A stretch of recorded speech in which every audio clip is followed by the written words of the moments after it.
We moved to Folding Ford in April and now it's July.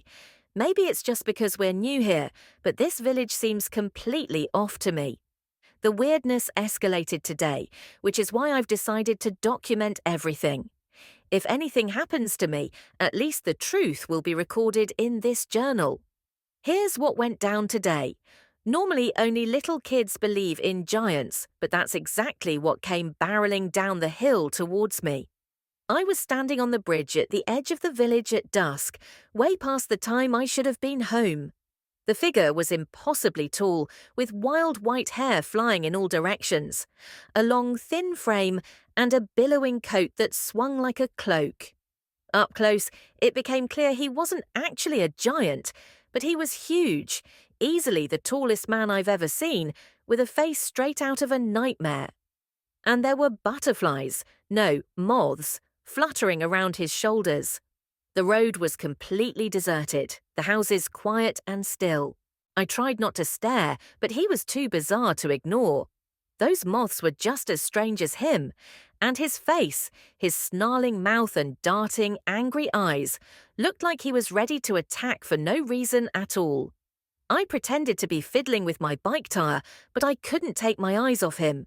He glanced at me for the briefest moment, a sharp, freezing glare that sent chills straight down my spine, and then marched past me.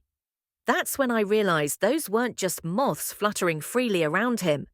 They were tethered to his wrists with tiny threads. He was walking them. This Mothman is just the latest in a long list of bizarre things that have happened since we moved here. Just in case anyone finds this journal after I'm gone, here's a list of the strange occurrences so far. 1. A frozen puddle all by itself on a scorching day in June.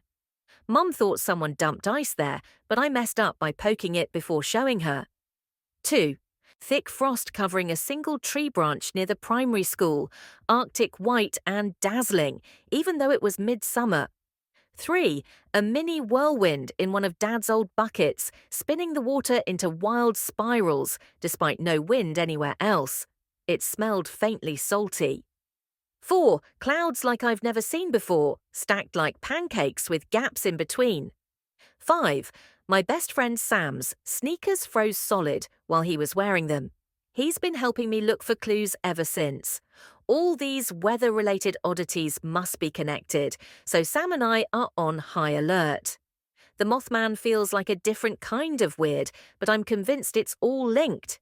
Together, we're going to figure this out.